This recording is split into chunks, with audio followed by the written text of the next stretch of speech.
Welcome to the American Rambler with your host Paul Grofton here on the Bastion of Unfree Speech, better known as YouTube.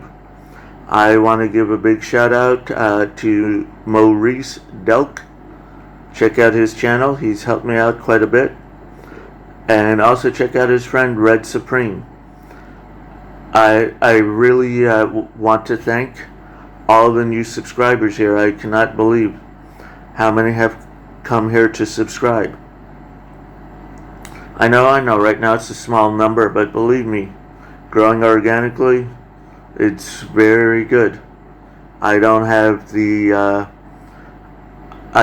big power of Steven Crowder or Lauren Chen or Midwestley.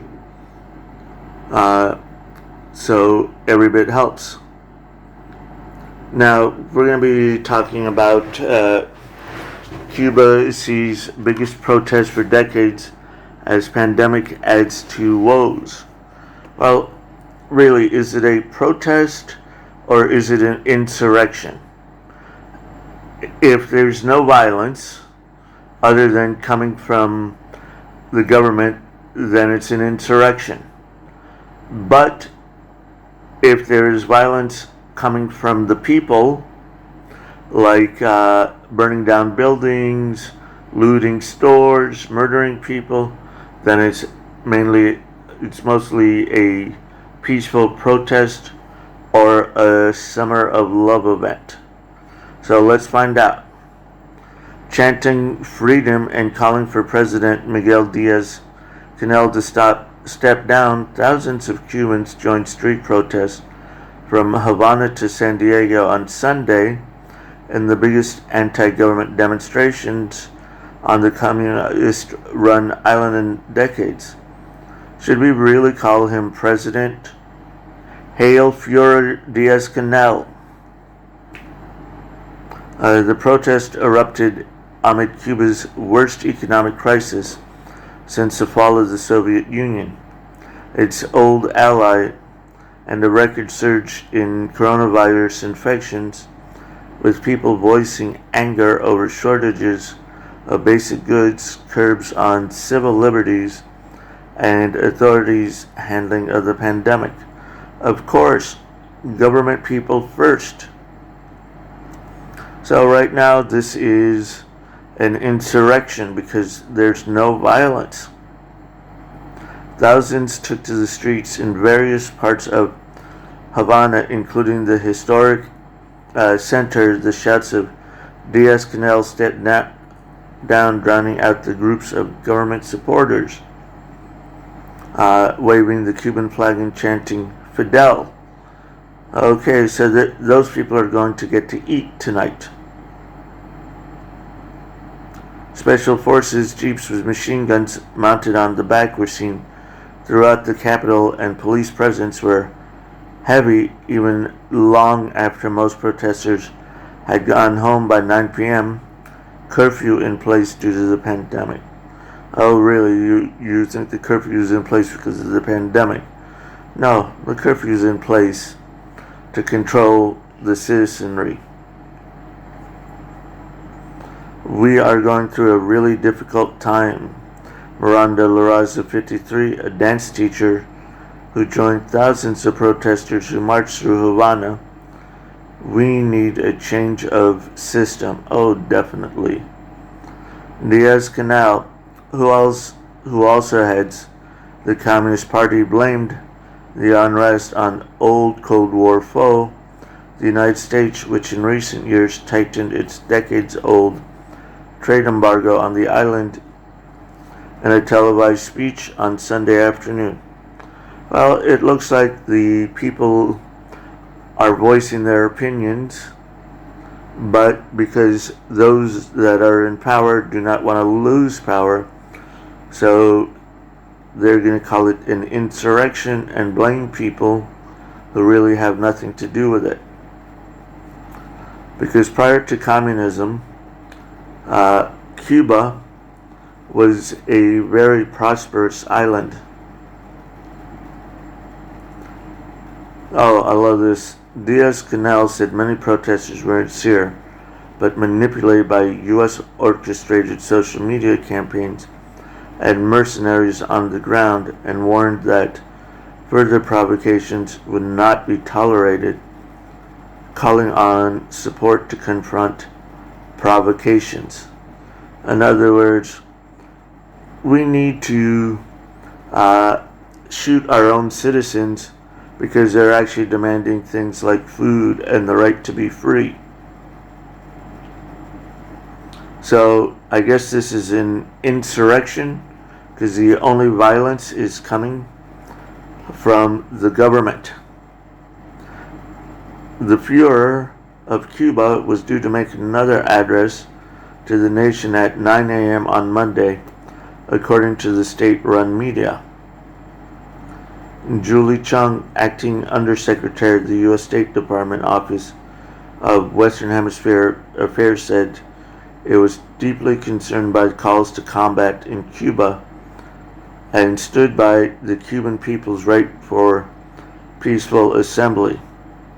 Reuters witnessed in Havana protests saw security forces aided by suspected plainclothes officers arrest about 24 protesters. Police used pepper spray and hit some protesters, as well as a photographer working for the Associated Press. Okay, we have definitely confirmation. It is an insurrection, not mainly a peaceful protest, because none of the protesters were violent and went home at 9 p.m. In one area of Havana, protesters took out their anger on an empty police car, rolling it over and then throwing stones at it. Oh, so now I'm a little confused. Is it a peaceful protest, or is it mainly or is it an insurrection?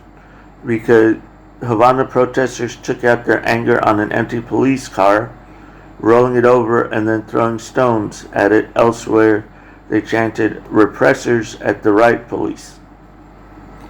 Some protesters said they went onto the streets to join in after seeing what was happening on social media, which has become an increasing important factor since the production of mobile internet 2.5 years ago, although the connections were patchy on Sunday.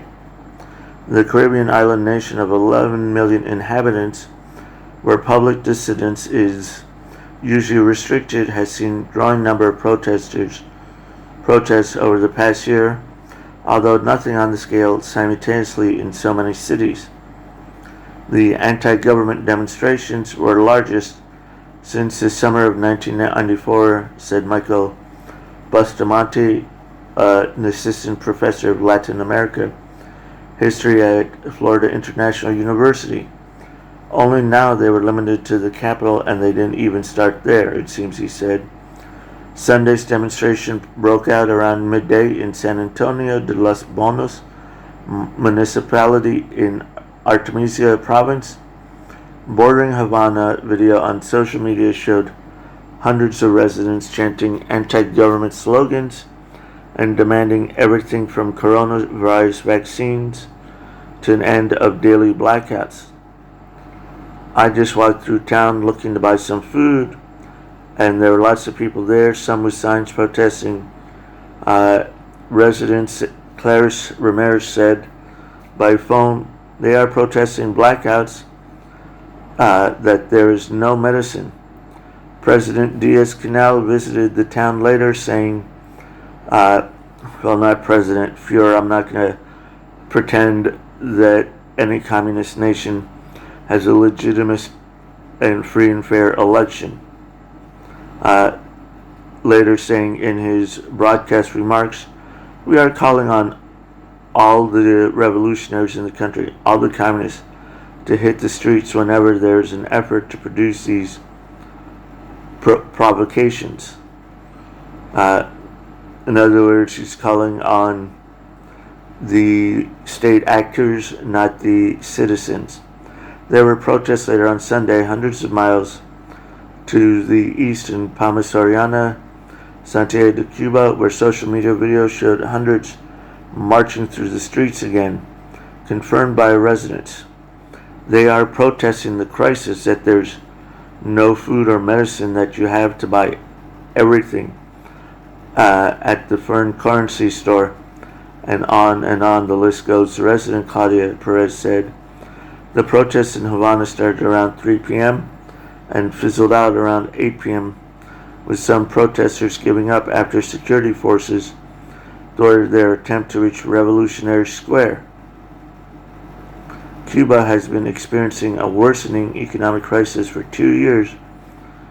Of course, we've said that sanctions and the pandemic. A combination of sanctions, inefficiencies, and pandemic has shut down. Well, here's the thing. Whenever we help these nations, you know what happens?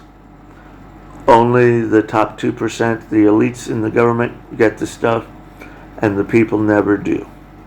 The economy contracted 10.9% last year and 2% through June of 2021. Cuba has become a mass vaccination campaign, with 1.7 million of its 11.2 million residents vaccinated to date, and twice that many have received at least one shot in the 3-shot process. Still, the arrival of the Delta variant has prompted cases to surge, with health authorities reporting a record 6,923 cases and 47 deaths on Sunday, twice as many as the previous week. Hospitals in the worst affected province have been overwhelmed. Well, I thought Cuba had the model of social health care, and if we just implemented this in the U.S., this would not happen. So tell me, okay, one police car overturned, no one hurt, no one burned down, and the majority of the violence coming from the government. So do we call that an insurrection or a mostly peaceful protest?